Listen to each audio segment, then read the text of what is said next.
Before I get started talking about helicopters, I want to say that I am aware that I am kind of beating a dead horse here, but there are several reasons why I've decided to make another video on this topic. First of all, it's been almost a year exactly since the release of Alpha 16 and the release of helicopters. Similarly, 1.0 just dropped, and whenever 1.0 drops for any game, there are always going to be discussions about which aspects of the game people do not think were 1.0 ready. And in my opinion, helicopters are the least 1.0 ready aspect of Squad. Another reason I want to make this video is because a ton of new people are coming to Squad, and a vast majority of them probably have not touched helicopters yet, and don't really understand all of the issues lying just beneath the surface. And the final reason is the fairly recent release of Squad's Trello board and this note on it promising some improvements to the helicopter flight model. Now, before we get into the specifics of helicopters, I want to say that there are quite a few things out there that I disagree with in terms of how Squad was developed. Most of the things come down to realism versus accessibility. For example, when I was playing just infantry in V9, everything felt fantastic, but then the moment I started getting into APCs and seeing the long time to kill and how unrealistic it felt, I started to feel a little bit apprehensive about that side of Squad's development. Now, there was always room for improvement for armor, and improvement came over several patches. But when V12 dropped and tanks were released, I started to realize that there was a recurring theme with the armor development of this game, and it was just not going to meet the same realism standard that was met by infantry. Tanks in Squad feel like World of Tanks gameplay. You have these extremely large health pools. All tank shells from all tanks have the same damage stat, which will take about 25% of a tank's health away. Ammo racks require 2 shots to kill and are the only really compartment that affects damage. There's just a lot of super arcadey elements and a lot of very exaggerated time to kills across the board. And the reason that the developers chose to go this route was for accessibility, to make it not too punishing for new players. One-shots could be a big turnoff if a player doesn't even know where they got killed from and immediately lose the tank without any indication of exactly what happened. Now, I don't necessarily agree with this, both because I like a more realistic game and also because I believe when you make something easy enough to be accessible, you also make it easy for more experienced players to abuse a system to punish newer players and kind of have the unintended opposite result. However, I understand where the developers are coming from, and I understand how they would like to achieve a balance there. This is why you don't see a video on my YouTube channel called Everything Wrong with Tanks. It's because largely a lot of it is down to my opinion and opinions of a smaller section of the Squad community, and a lot of the gameplay choices that they've made make sense from a accessibility point of view. Now, there are times that I believed the developers took this way too far with things like Buddy Rally, stuff like removing insta-death, and I have made videos on those topics because I believe that they are having unintended consequences and they are massively affecting higher level gameplay. And honestly, a lot of the time not even achieving the accessibility they're desired to go for. But there is no example as extreme as the helicopter flight model, which I'm going to get into now. So let's back it up to the playtest for helicopters before Alpha 16 was released. I flew around in it for quite a while and I immediately noticed really weird things going on.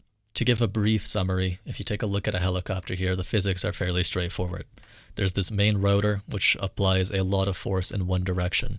When you raise your collective, you're going to get more force in that direction, and when you lower it, you're going to get less. In a helicopter, you have controls to manipulate what direction the rotor is facing. You can pitch down, and you'll start to gain forward momentum because some of that force from the rotor is now pulling you forward. You can pitch back, and the exact opposite will happen. Now, things get different as you begin to gain speed and fly around different types of terrain. You get ground effect, you get the weather vane effect, you get transitional lift. Anyone who's flown in any kind of game knows roughly about these things, and obviously it's not quite as straightforward as I've laid out here. But at the very least, if you're stationary, it pretty much is this simple. This is the physics of a helicopter. Now, when you're in a Squad helicopter, none of this applies. You can pitch 5 degrees forward, and that'll have a drastically different effect than pitching 5 degrees backwards or 5 degrees to the right or left. There's no uniformity in any of this, which leads you to believe that all of your forward momentum is being done by invisible multipliers that could be tied to your pitch or collective, but aren't a result of the actual physics of the helicopter. They are just invisible multipliers that are acted upon the helicopter to get it to move in a perceived helicopter-y fashion. There were a lot of other issues with it too. For example, if you tilted 90 degrees in any direction, your helicopter would lock up and hit the ground. Similarly, I believe in one of the very first iterations, it seemed like your altitude was almost entirely tied to your collective. You could bank 90 degrees to the right or to the left, and you could still seem to gain or lose altitude based off your collective, not based off of the fact that you would be falling out of the sky if it was physics-based. Similarly, you'd gain almost no speed or momentum to the side when you would do this. You would just kind of suspend in air. Now, of course, all of this made things incredibly unintuitive for anyone who had any experience flying in any kind of physics-based flight model, which is pretty much anything from Battlefield to Grand Theft Auto to Arma to DCS. Pretty much any helicopter flight model that exists out there in a game is based more or less on physics with added soft multipliers or something to make it a little bit easier for the player. Except Squad. But this is just one problem of many. So what if it takes an ARMA player or somebody starting from scratch the same amount of hours to learn the heli flight model? The real issues lie with how this affects your average landing or your average performance when you're transporting people around. For example, there's what I like to call the 20 knots speed limit. 20 knots is an estimation and is based around the Blackhawk, but essentially, whenever you're around the 20 knots mark, you are right on the verge of the high speed, we're in forward flight kind of mode that the helicopter has, or the landing mode that the helicopter has. This is right when the acceleration starts to feel exponential rather than linear. So what does that mean for you? Well, because the deceleration is also insanely fast, it means that when you're moving towards a landing zone, you have to reach this 20 knot speed limit at the perfect time. Because if you go underneath 20 knots too early, now you are a hot air balloon gently wafting towards where you need to be. And if you go past the 20 knots, you're going back into light speed mode where you're immediately going to slingshot into a tree line. So if you mess up your LZ, you only have a couple of options.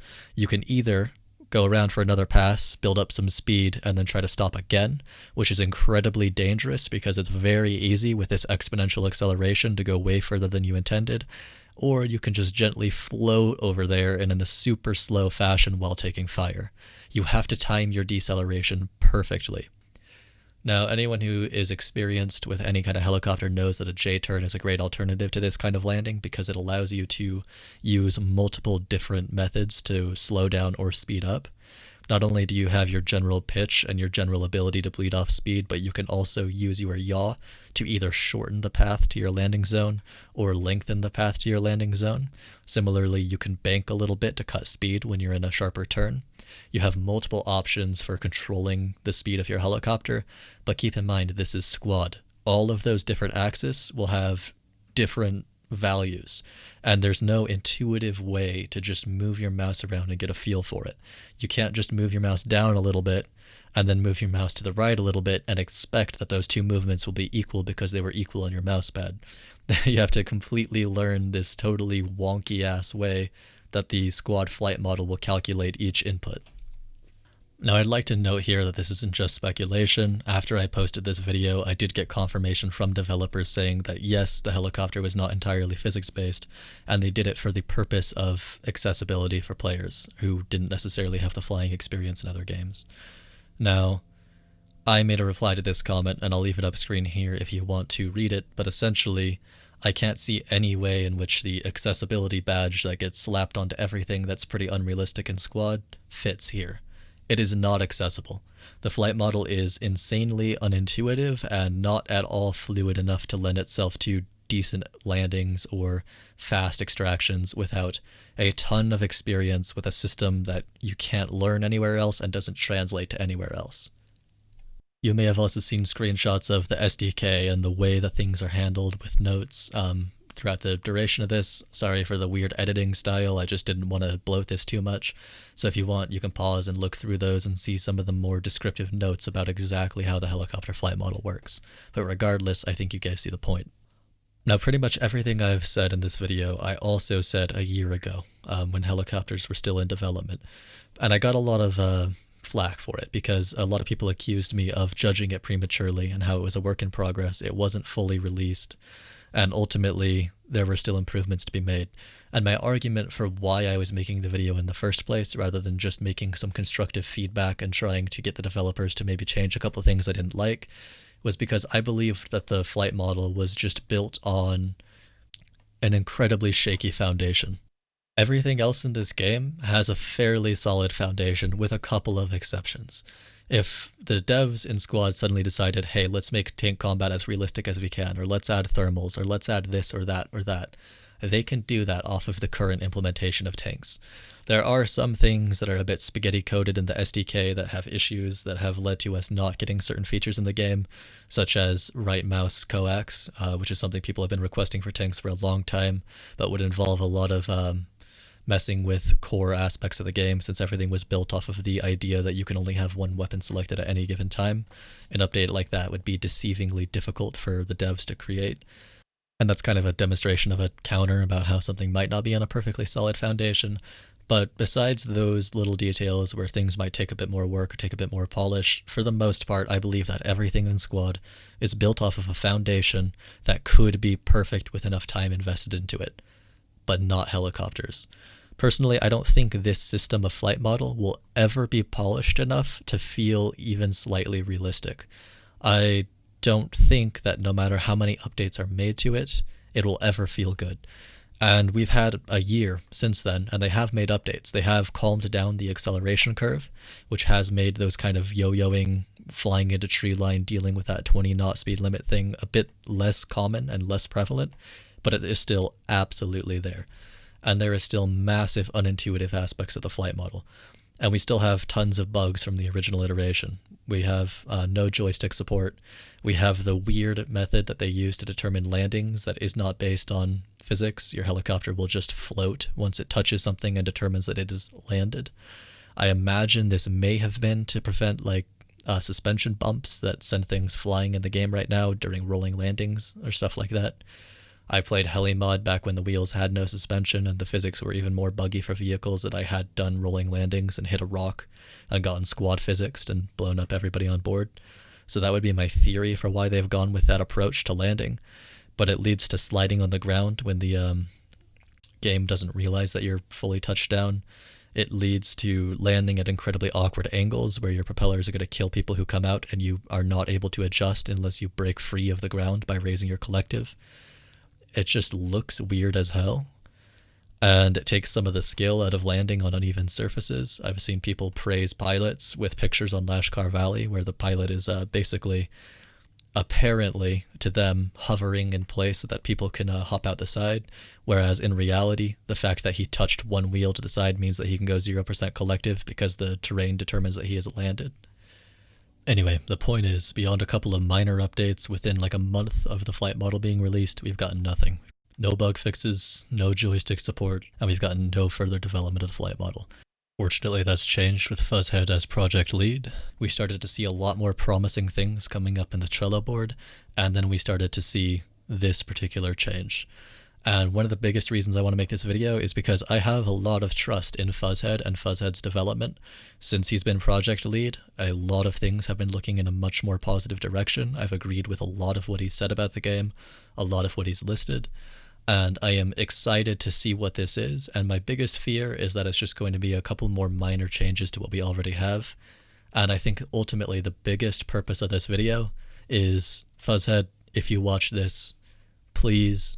It's a ton of development time, I know. It's a big cost, it's a lot to ask, but starting from scratch with this flight model, with an entirely physics-based system, I do believe genuinely will be worth the development time, and I do not think that a turd can be polished to the point of feeling like it should have felt in the beginning.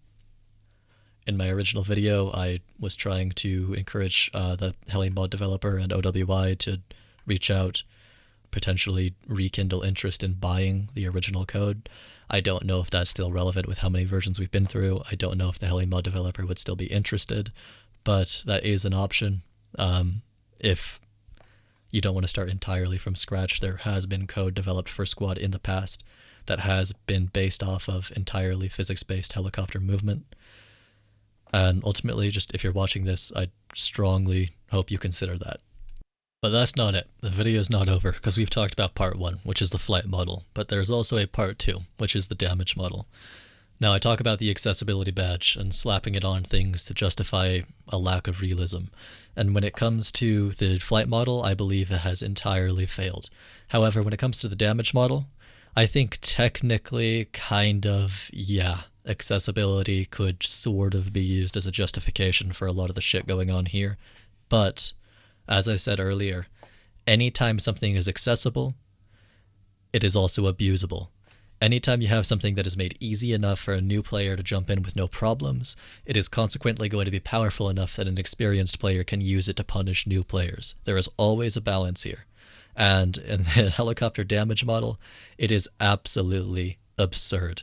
If you haven't spent time doing the testing yourself, or if you haven't had enough game hours to be able to get a good feel for what does and does not damage helicopters, which is incredibly difficult to do with the amount of desync involved in the process, you may be shocked at some of the stuff I'm about to tell you. Before we get going, I want to say that I have been playing the Heli mod when it was released in Squad since V9, and I have been playing helicopters in Squad since the testing. And I have been flying consistently since then for a year. I do not know how many hours of game time I have invested into flying helicopters, let alone Squad's official helicopters and the Heli mod, but I can tell you that we are ranging in the hundreds of hours here. And I would be willing to venture a guess at around 200 for OWI's helicopters alone. Now let me share some stats with you. I have died in helicopters plenty of times. A big chunk of those are from crashes. If I get a little bit too ambitious with an LZ, think I fit somewhere, have to scuttle the helicopter, hit a light pole or two at high speed, some embarrassing stuff, a big chunk of my deaths are from crashes. Another huge chunk of my deaths are from ATGMs, whether they're vehicle-borne or stationary. They will one-shot a helicopter, they're kind of hard to account for, and they are a pretty big threat. Another huge chunk of my deaths in helicopters come from tanks firing APF SDS at me. Now, this is the part where things get interesting. How many times do you think I've lost a helicopter to an autocannon? I cannot be 100% certain, but it is absolutely less than 10 times, and I believe it's hovering around the 5-time mark. Twice, I have been killed by dual BTR-82s chasing me down. Once, I have been killed by a warrior firing AP at my tail and managing to land 2 shots to take me out. And then I have also run directly into BMPs in very bad situations where I couldn't immediately pull off the right, and I gave them prolonged fire into me. That's pretty much it. If I don't want to be killed by an autocannon, I don't get killed by an autocannon in 99% of circumstances. How many times do you think I've died to HMGs? 0. I have not died to 14.5, I have not died to 12.7. How many times do you think I've died to small arms? 0. I have never died to rifle fire. I have never had my tail shot out by rifle fire, not once. How many times do you think I have died to AT? I've died to hat kits, I believe, once or twice. I have never died to lat kits, and that includes when multiple lats are shooting at me. I'm not just talking about being one shot. I mean, I have never been finished off in a helicopter by a lat kit. The clip you're watching right now is me deliberately hovering around a group of infantry because we have vehicles coming in and I want them to waste as many rockets on me as they possibly can before the vehicles come in. Yep, you heard that correctly. I do that and I have never died doing it. Let's go with some stats really quickly. Small arms will not damage the hull of a helicopter unless they are shooting the engine, in which case they will do a very minor amount of hull damage. Small arms can kill the engine and tail rotor of a helicopter, but unless that helicopter is sitting perfectly still, if you decide you would rather that small arms didn't actually destroy those components, then you can hit the deck, start moving, and they are not going to get enough sustained fire due to the amount of rounds it takes them to kill it. Similarly, 14.5, 50 cal, all kind of HMGs will deal hull damage, and will deal pretty quick damage to your engine or your tail. However, unless they get a sustained, easy shot on you, and you allow them to do that instead of hitting the deck, trying to duck behind tree lines, and trying to open up a gap between them, it is going to take them too long to do that for them to really be able to catch you by surprise.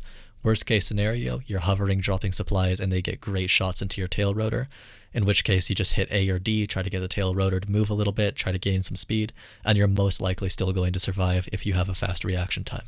Autocannons pose a threat, but unless you're going directly next to the autocannon firing at you, the amount of rounds it's going to take them to kill your helicopter or to kill any of your components is significant enough that as long as you have a little bit of separation, even if they are landing every single shot they hit initially, by the time you hit the deck, try to get behind a tree line, try to build some speed and try to build some separation, the chance of you actually dying to the autocannon is very slim. The only time it happens to me, as I said, is when dual high rate of fire autocannons like 2 BTR-82s both catch me by surprise and then actively pursue and chase me down while having accurate gunners. Or in situations where I'm flying very poorly, going at very high speed, and a BMP or something is directly in front of me, and because of the weather vane effect and because I don't have a ton of control over my helicopter at those speeds, I basically fly straight into him and he lands every single shot for a consistent amount of time directly into my hull. That is the only time I've died to autocannons like that outside of tail hits. Now tail hits are more prominent now. A warrior with AP can kill your tail in 2 hits, and then worst case scenario, a lot of autocannons with HE will take 4 hits. You're looking at between 2 to 4 hits. As I said, I've only lost my tail rotor to this once, and it was while I was stationary and a warrior switched to AP and 2 tapped my tail. Everything else, you're most likely going to have the reaction time to dodge unless you are absolutely stationary and you have a very experienced gunner on the other end who knows exactly where he needs to aim, knows the range, and puts in a burst that you cannot avoid, to the point where 2, 3, 4 shots have landed on your tail before you even realize what's happening. As for AT, there are certain hack kits that will one-shot you if desync permits, which is a big if. And ultimately, one lat will take you down pretty significantly and will make you need to bug out, and can potentially blow your engine if they hit you well, which is why in most of the clips you see where I'm agitating lats, I'm staying directly above them. Let's also talk about your pilot. He is completely immune to damage. You can have the highest penetration autocannon in the game, shoot him in the face, nothing will happen. You can even have somebody go behind the helicopter, peek through the gunner's door, and shoot a rifle into the back of the exposed head of the pilot, and nothing will happen. 100% immune to damage. The only exceptions to this are during the high-speed glitchiness of squad, where sometimes your hitbox will be extended in front of or lag behind the helicopter and HE will damage you.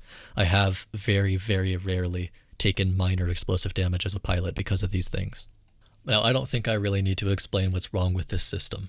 I personally would rather have it be incredibly realistic. A single HMG is enough to designate an area a no-fly zone in real life. A single HMG with a single round has the potential of fucking up a helicopter's entire day. Not only that, but small arms pose a significant threat to helicopters as well.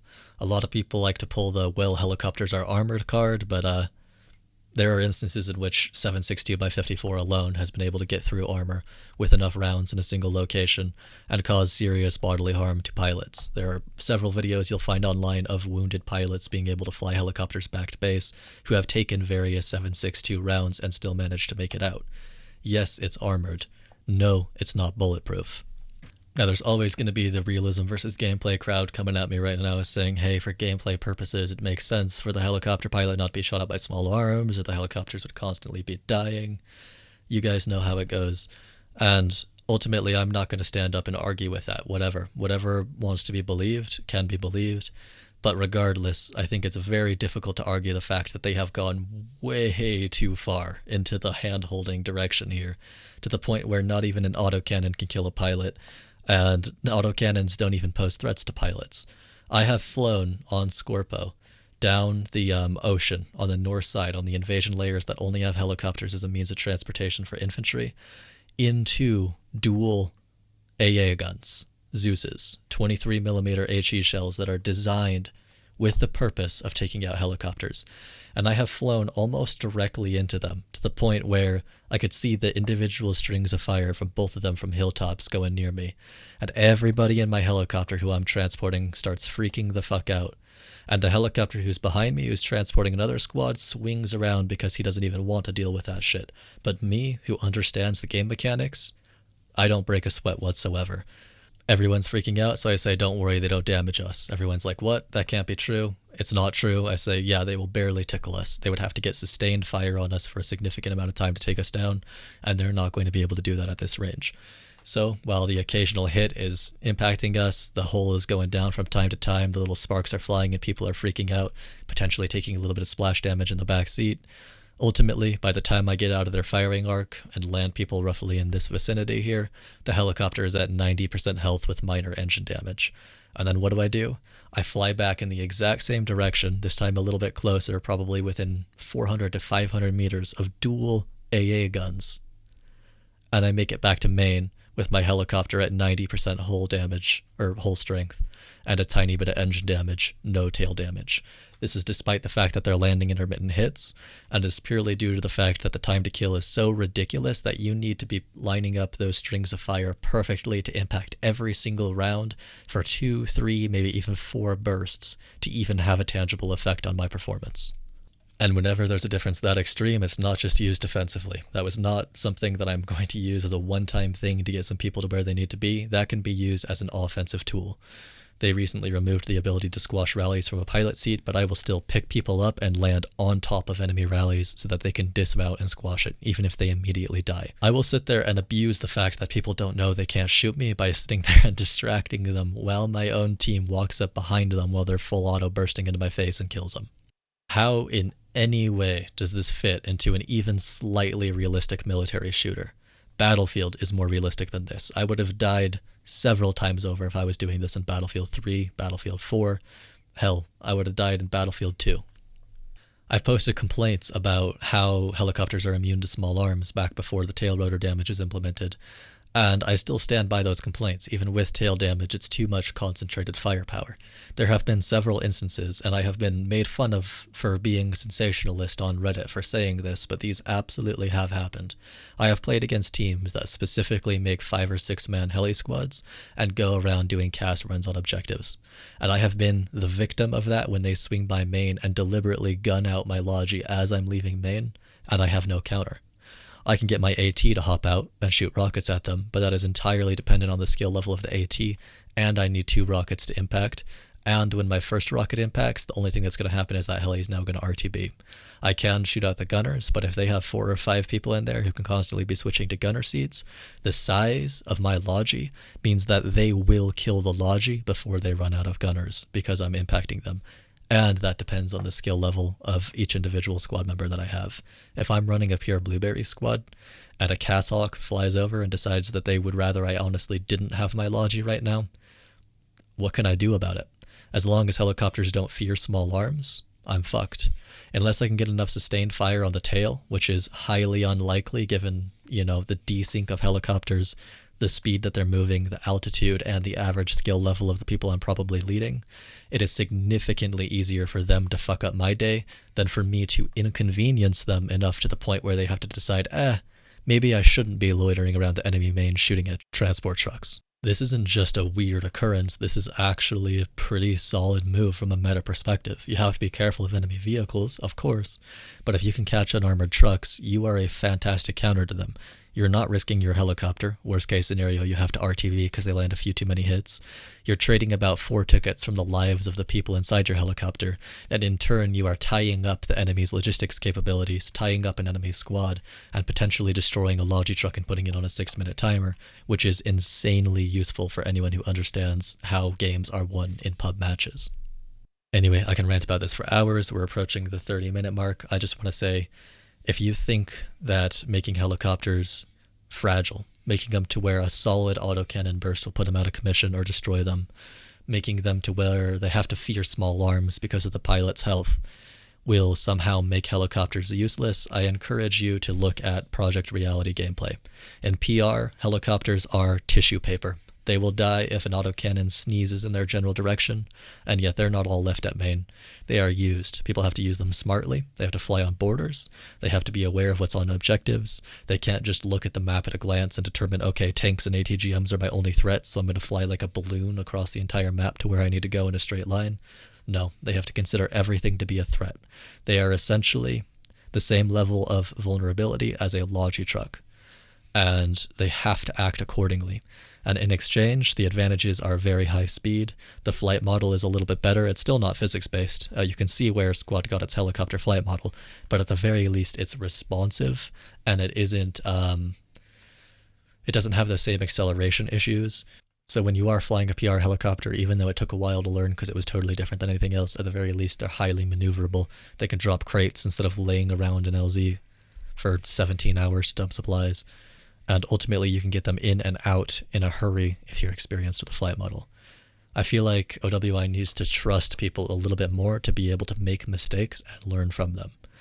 Helicopters will not be useless because they are easier to shoot down. They will just be more balanced and not be able to be used offensively in the same way that they are now. Anyway, thank you for coming to my TED Talk. I'll see you guys in the next one.